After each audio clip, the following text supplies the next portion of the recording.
Hey everyone, my name is Muhammad and I run a craft business selling stickers, notepads, and basically anything I can do with my hands.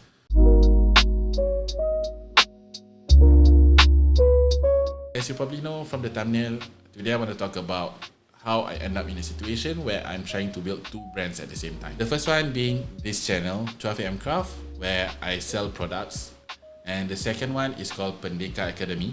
This is essentially a service business where we teach silat, which is a form of martial art, in a structured and academic manner, which is totally or completely new in the silat world. So let's talk about silat. People often say that when you start a business, you have to be laser focused. Pick your niche, pick your lane, and stick to one thing, and grow them from there. That's honestly a good advice generally if you are starting from scratch. But for me, things aren't that straightforward. Between these two brands, I've been involved in silat way longer. I started learning silat when I was 5, and my dad is actually a major figure in the silat world. You might know him as Pendeka Temasek, or people call him Paman.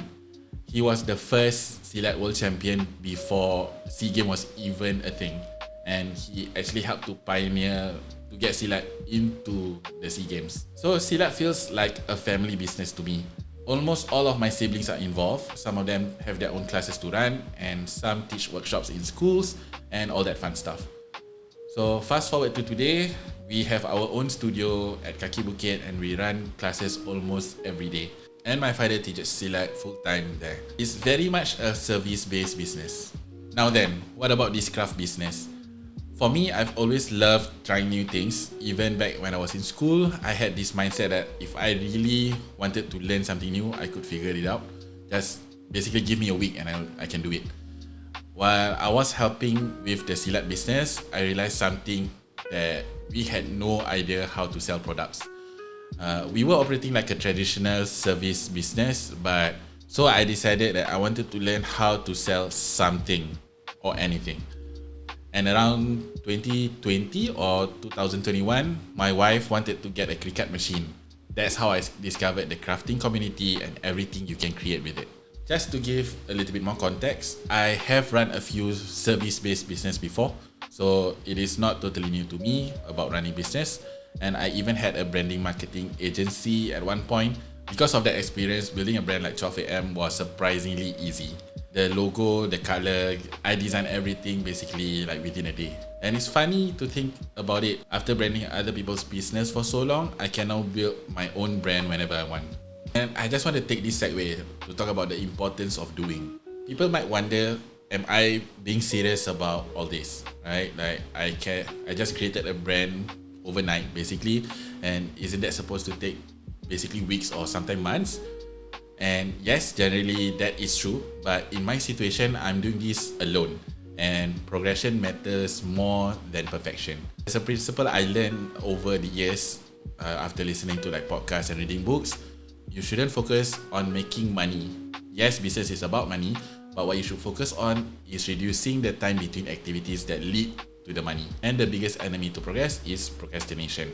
You run one good campaign and you feel proud, so you take a short break, and next thing you know, it's been a week since you did anything for your business. So yeah, just a quick thought. If you want to start something, just start. You don't have to wait until it's perfect before you do anything. So yes, this is a shout out to all of you who want to start a business, to start something. You don't have to wait until it's perfect. You can just start doing it and then figuring out along the way.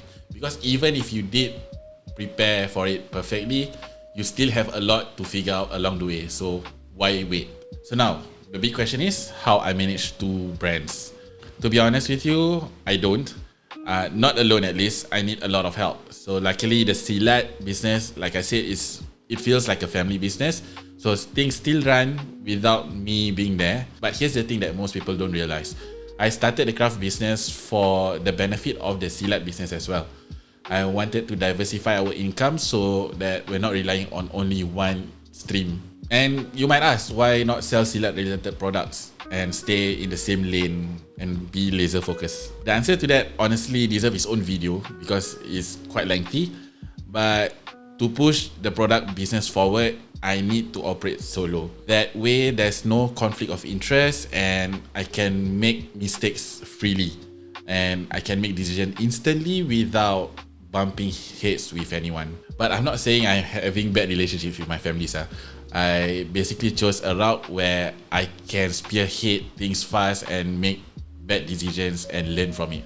Because that is how I learned to build business throughout the years. I basically make a lot of mistakes. Sometimes things have big repercussions and I don't want to get other people involved in that process. So here's the game plan. I plan to grow both brands separately, let them mature, and maybe one day bring them together under one banner. And yes, there are that tough days. I can't always grow as fast as I want because I still have a full-time job. But I am proud. I've only been running 12am Craft for almost 2 years now, I think, and I achieved a lot already. Like launching my own website, building the website from scratch, and launching a couple of successful campaigns and a lot of failed one as well. And I even saved enough money to cover up all the overhead costs from starting the business, and I am progressing towards buying a new machine so that I can make new products. Yeah, I say for someone who's working full-time and running a small business at home, that's a pretty big achievement. So what's next? I'm going to keep pushing, keep growing these brands, and inshallah one day I want to have my own space, my own retail space maybe, and a bigger gym. I'll be creating even more content, growing this YouTube channel, documenting my journey, and you might start seeing my face on the Silat social media pages too. If you're like me, building a business from almost nothing, relying on your own skills and hard work, if you love crafting and selling your art, then consider subscribing and give me a follow on all of my social media platforms. Let's build a community where we help each other to grow and achieve our dreams. That is all for now. See you in the next video. Bye.